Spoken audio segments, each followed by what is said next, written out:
Washington State has become a key player in fine wine production worldwide. More and more fans are coming across good quality wines from Washington, which has brought significant attention to the region.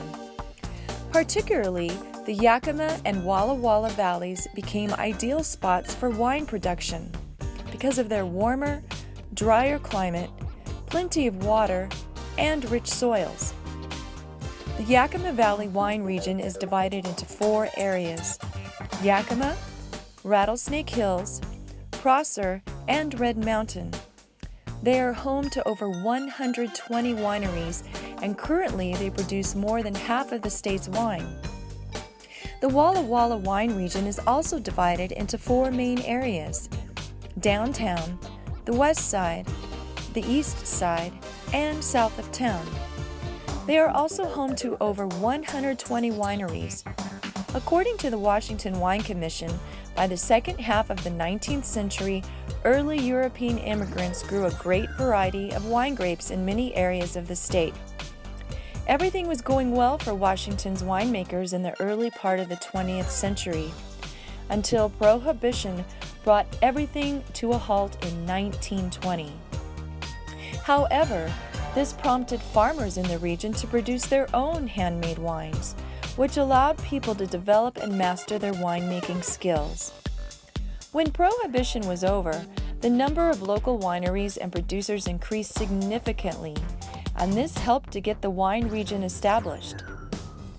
By the 1980s, the wine industry had expanded so much that it became an economic powerhouse, prompting the state government to create the Washington Wine Commission in 1987. Today, Washington's wine production has become a multi-million-dollar industry. But it started with a few farmers planting some grapes. Proof that anything great can happen with hard work and perseverance, like my guest today, Mr. Dane Reinhart, a Washington State native and also a hard-working musician. Dane has years of experience in the music business. He plays a mean guitar, and we have collaborated on many projects together. The wine I picked for our chat is the 2014 Cabernet Sauvignon from Seven Falls Cellars in Wahluke Slope, Washington. This full-bodied wine is delicious, fruity, and with a smooth, lasting finish. My name is Tammy Tam Tam, and today it's all about Washington State on this episode of Glass of Wine.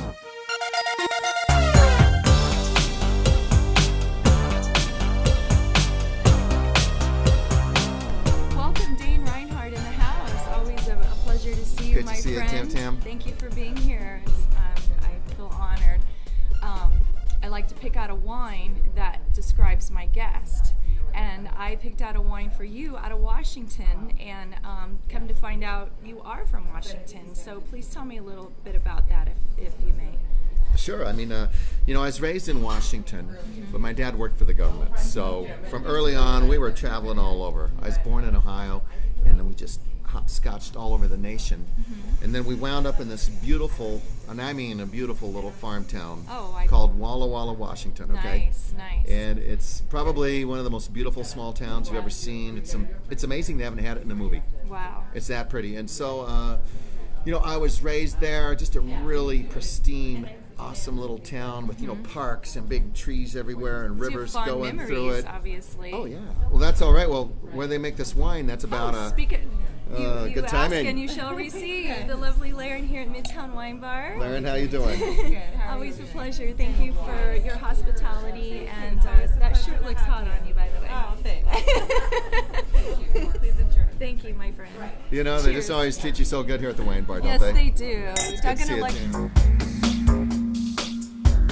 What do you think? Very I say we full-bodied. test it. Yes. All right. I say that we test it. Let's give it that taste test.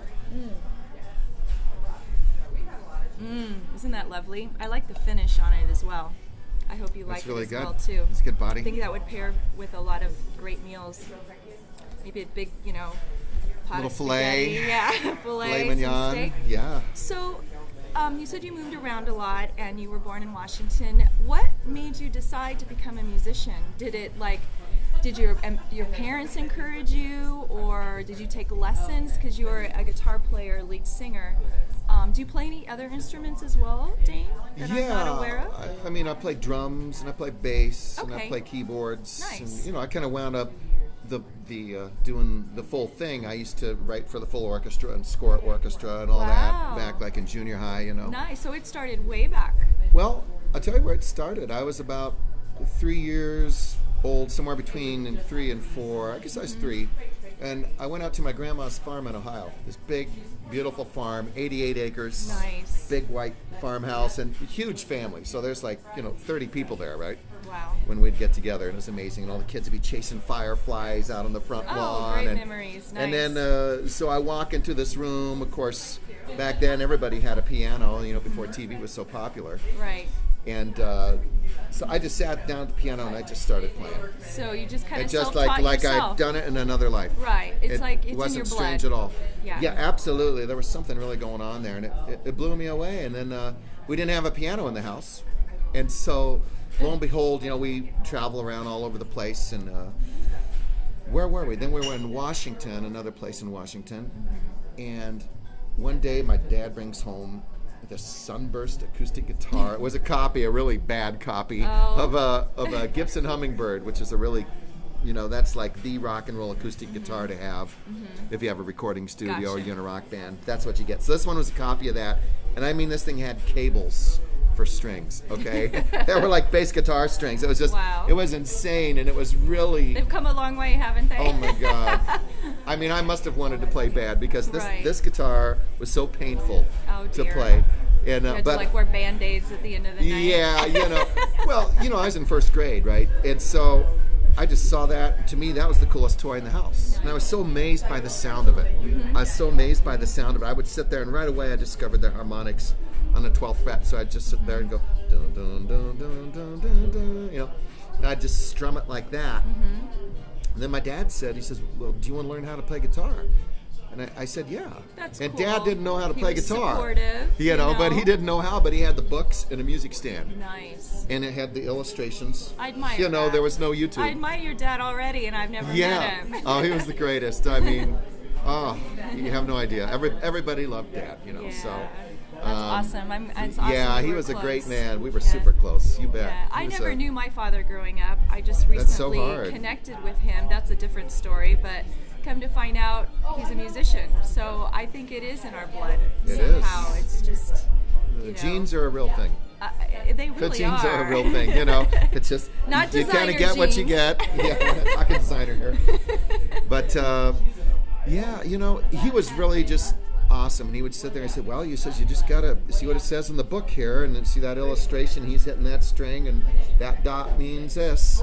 And so Wow. literally, So he was learning as well. I mean, yeah, well, it was just self-explanatory. It was a good book, and so I just learned out of the book. I mean, I'd be on my own, and I'd just do what he told me. Go to the book in the music stand and learn my whole notes. That's cool. And on one string, then I learned my half notes, and then quarter notes, then Right. 8 notes, and then all the dots and the 16ths. Right. So it was just literally a string at a time. It was a real classical upbringing out of that book, but there were no teachers. Right. I It's admire just that that. too, because I think Yeah. I'm a little ADD. I'm easily distracted, and I'm one of those people that you have to show me versus me reading it and figuring it out. That's how I learn I think better. But I admire that you do that. I admire people that can sit down, read a book, and just Well, my teach attention span was themselves. probably pretty short in other areas, but I love the sound of that Right. guitar so much. It was just So you were magic. mesmerized It was, by yeah, it. just absolute. You That's the were- correct word. You were mesmerized by it. You were drawn to it. It inspired you, and you've made a living out of being a musician. what I've done. What was your favorite venue that you've ever done or place? May I ask? There's been so many. I mean, It's like saying, "What's your favorite child?" Sometimes, yeah, I mean, you know? I couldn't say there's one. We did all kinds of. I used to play with Aaron Hagar, and we did all kinds of. We did a benefit concert over in the park. That was nice because it was for children. Right, right. And it was huge, and there That's were a ton of blues acts. cool and and that was copacetic. a really nice one. Right. There's never any one venue. I've had so many good venues. That I just couldn't pick one. I used to do flamenco guitar So in you're the park, and those appreciative. were magical times. Right.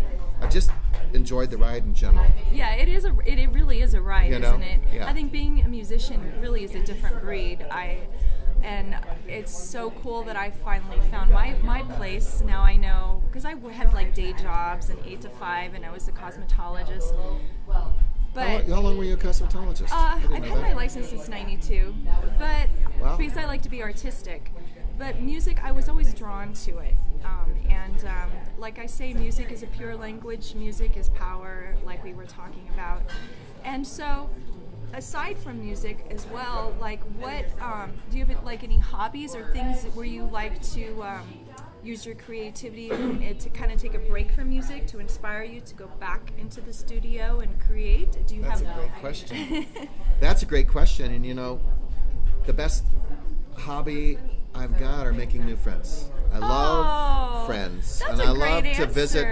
I love to visit my old friends. And the truth is in wine. And yeah, you know, yeah, and then we drink wine. But no, that's you know, friendship is at the top of my list. It is important. It's It everything. Really is. It's what makes your, you know, of course you have to have family and all that. But as you Right. get older, you know, you start losing your family, and And you so appreciate your friends. Doesn't mean you have to have a lot of friends, but you know, Yeah. it's more the quality than the quantity. I always say. I love the friends that I just want to listen. I don't want to talk. I just listen to them because they're so Nice. fascinating. So you're a you good know. listener then. I bet the girls Yeah. love you. Well, you know, I try.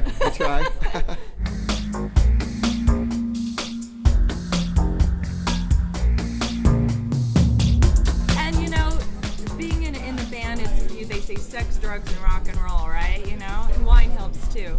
But so may I ask you, how old were you when you lost your virginity? Well, I was 16. 16. I held on, yeah. That's pretty I good held for a on. I had boy. plenty.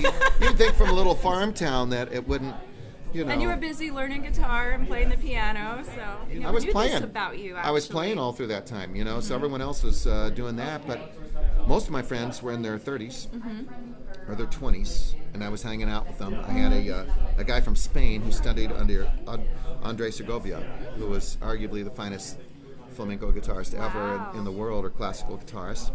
And so him and I, we started jamming together. So then we started doing flamenco concerts. Nice. You know, How and fun. yeah, so we would go It's nice and do. to be diverse. you Yeah, know, so we would and go and do that, and then I was in the jazz band at school, and so I'd get. I love smooth would jazz get- when I'm driving. Yeah, you know, back when It I was a helps kid. with, you know, we call that road rage. You know, it kind of Yeah. mellows you when you're driving.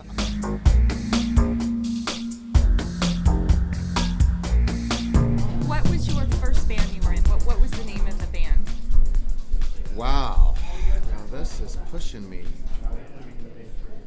You know, I believe that was the Bridge Street Band. And what style of music? We did everything, and they were a bunch of guards from the Washington State Pen. Really? I mean, they Oh, were wow. huge, man. I mean, That's awesome. these guys, they were some big dudes. Big, bad dudes. And they were so cool. And they were just so chill, you know, not like you would think, right? Like, they were just very soft-spoken. Right, and, right. You know, and fantastic killer musicians. Everybody in the band, they sang lead.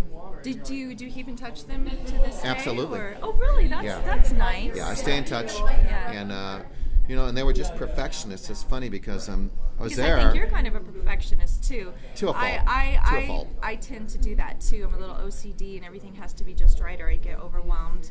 But you know, I like to be in control. And it's hard too being in a band. It's like being in a marriage, you know. It's a give and take thing and you know. Well, you But know, with them it wasn't so much. Like it was more just like we fit like got a- stuff done because we had Love. each other, and we were all perfectionists, and so we So would fix love- it. love We would fix attraction. it as a group on the spot. If something was wrong, no, we'd stop it. There was no ego, Oh. and See, and that's things cool. got worked out. Nice. That's what made it work is there was no ego. Yeah, there Yeah. was really no ego, and the other thing was everyone was expected to know their parts and have done their homework before we got together, because Right. you know people had families and Right. wives and Right. full-time jobs, so juggling act. you know, I think I was 14, and there I was lucky enough to be with these guys. I remember Yeah. riding with my electric guitar and my Yeah. 10-speed to rehearsal, you know, because I just left my amp over there, right? Right. And so that's how I did it for years, and it was great, you know. And so lots of my friends that I made during that period. I mean, I was 14 years old, but so many people in their 20s and 30s that I was hanging with. And those were my mentors because they'd already been to college and had their degree in music and all that, you know. And they were just fantastic.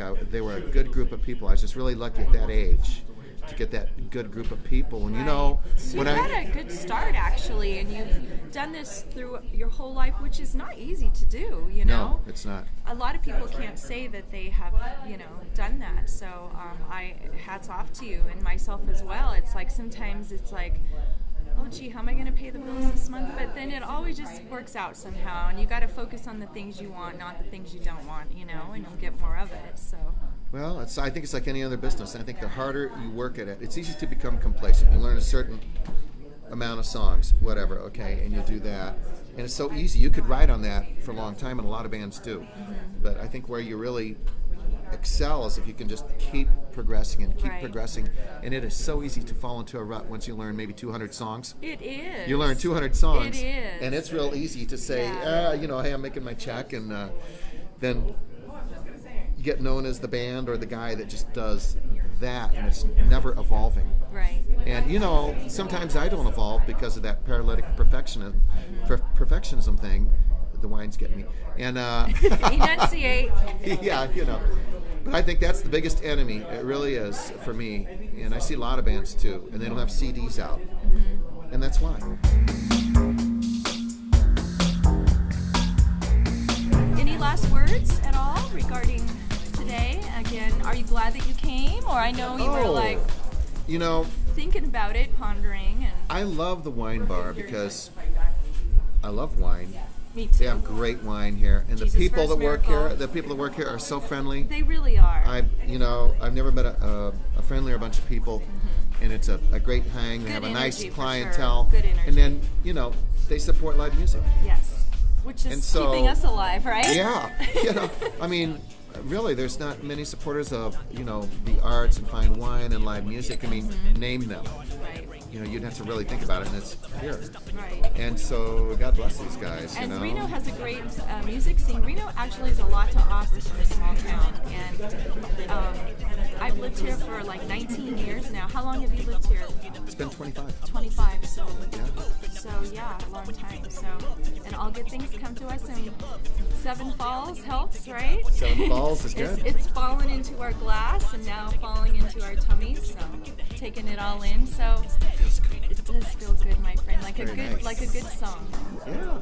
So cheers again. Thank you. Always a pleasure. Always an honor. Always. Thank you, Dane. Dane Reinhart. Thanks, in the Tim. house. Glass of wine. Is a reflection